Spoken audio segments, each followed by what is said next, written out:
Hello बच्चों, let's see this question. Which of the following statement are correct? So here we have four statement. We have to find the correct statement.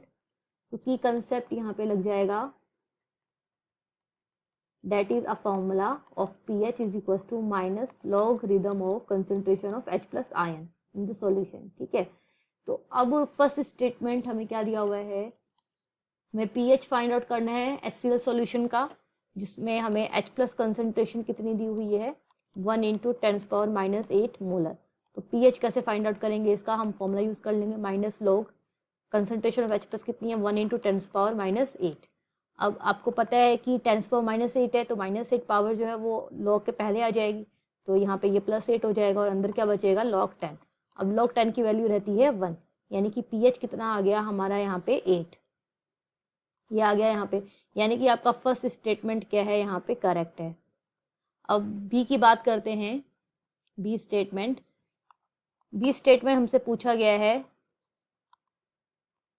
Conjugate base of H2PO4 minus. अब हमें इसका conjugate base निकालना है. Conjugate base निकालने के लिए आप हमेशा ध्यान रखिए कि 1H+ क्या होता है, लेस हो जाता है. जो आपकी ओरिजिनल स्पीसीज यहाँ पे H2PO4 माइनस दी है, इसमें से हम 1H+ लेस कर देंगे तो उसका कॉन्जुगेट बेस आ जाएगा. अगर हम इसका हमें कॉन्जुगेट एसिड निकालना होता तो हम 1H+ इसमें ऐड कर देते, तो -1H+ कर देंगे तो क्या आ जाएगा, देखिए HPO4 2 minus. So this is the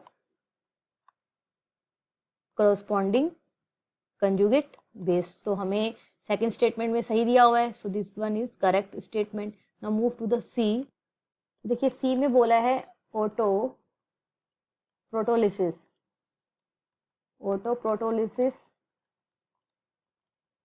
of water molecule. तो देखिए ऑटो प्रोटोलिसिस का मतलब क्या है, इसका सेल्फ आयनाइजेशन, यानी कि H+ और ये OH- में ब्रेक डाउन हो जाएगा. तो इसके डिसोसिएशन कांस्टेंट को बोलते हैं KW से डिनोट करते हैं. हमें पता है कि जो रेट कांस्टेंट या फिर ये डिसोसिएशन कांस्टेंट है KW, ये आपका डिपेंड करता है temperature, depends on temperature. Means temperature बढ़ाते हैं तो KW बढ़ता है. KW बढ़ेगा तो यानी कि रिएक्शन फॉरवर्ड होगी, फॉरवर्ड डायरेक्शन में होगी, तो यानी कि हम कह सकते हैं कि ऑटो प्रोटोलाइसिस विल इंक्रीज. ऑटो प्रोटोलाइसिस का मतलब क्या हो गया आपका, dissociation. Okay, dissociation of water क्या होगा, इंक्रीज होगा जैसे जैसे टेम्परेचर बढ़ेगा. ठीक है. नेक्स्ट हमें डी स्टेटमेंट क्या दिया हुआ है, देखिए at half equivalence point half acid will convert into corresponding salt. Means acid की हाफ वैल्यू जो है वो किस में कन्वर्ट हो जाएगी, सॉल्ट में. मीन्स एसिड और सॉल्ट की कंसंट्रेशन क्या हो जाएगी, इक्वल हो जाएगी एट हाफ इक्विवेलेंस पॉइंट पे.